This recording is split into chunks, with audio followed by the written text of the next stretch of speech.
Nandamuri Balayya 100వ cinema శరవేగంగా shooting జరుపుకుంటున్న విషయం తెలిసిందే. చారిత్రక స్టోరీ ఆధారంగా తెరకెక్కుతున్న ఈ మూవీలో బాలయ్య అదిరిపోయే రోల్ చేస్తున్నాడు. ఇక ఈ మూవీని ప్రతిష్టాత్మకంగా తీసుకున్న యువ డైరెక్టర్ క్రిష్ దీనిని అద్భుతమైన రీతిలో తెరకెక్కిస్తున్నాడట. దీంతో ఈ మూవీపై అంచనాలు రోజురోజుకి డబల్ అవుతున్నాయి.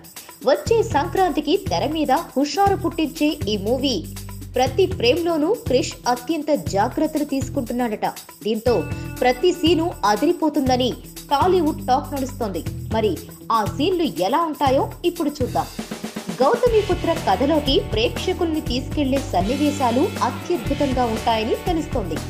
బాలకృష్ణను చూపించకుండానే గౌతమిపుత్ర ఘనత, ఆయన వీరత్వం, అప్పటి చరిత్ర వంటివి ప్రేక్షకులకు అర్థమయ్యేలా చూపిస్తారని సమాచారం.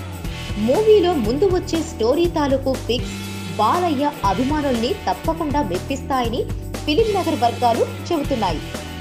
కోటలోకి శత్రువులు ప్రవేశించి గౌతమిపుత్రని హతమార్చడానికి ప్రయత్నిస్తుంది. అందులో 10 మంది యుద్ధవీరులు పాల్గొంటారు. ఒక్కొక్క సైనికుడు 9 అడుగుల పొడవు, అందుకు తగిన భారీ కాయం. వాళ్లతో బాలకృష్ణ పోరాడిన సన్నివేశం మరో హైలైట్ అవుతుందని తెలుస్తోంది.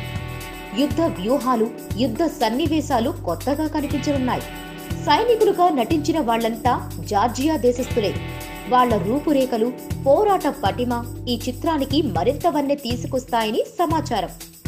బాలకృష్ణ, శ్రీయ మధ్య సాగే సెంటిమెంట్ సీన్లు మరో ప్రధాన ఆకర్షణగా నిలవనున్నాయని అంటున్నారు. అమ్మ, భార్య గొప్పదనాన్ని చెప్పే డైలాగులు ఈ చిత్రానికి ప్రాణం పోశాయని చెబుతున్నారు. కన్నడ సూపర్ స్టార్ శివరాజ్ కుమార్ ఓ కీలక పాత్రలో కనిపించనున్నాడు. ఆయనపై క్రిష్ ఓ బుర్ర కథ డిజైన్ చేశాడట. దీంతో ఇక్కడి నుంచి కథ మరో మలుపు తీసుకుంటుందని తెలుస్తోంది. చాతకన్ని తన జీవితంలో కీలకమైన యుద్ధానికి వెళ్తూ తల్లి, భార్య, తన సైన్యాన్ని ఉద్దేశించి మాట్లాడే మాటలు మూవీకి హైలైట్ గా చెప్పుకుంటున్నారు. ఇక క్లైమాక్స్ సన్నివేశాలు ఈ చిత్రానికి ప్రాణం పోస్తాయనే టాక్ నడుస్తోంది. ఎమోషనల్ క్లైమాక్స్ ని డిజైన్ చేశాడట క్రిష్.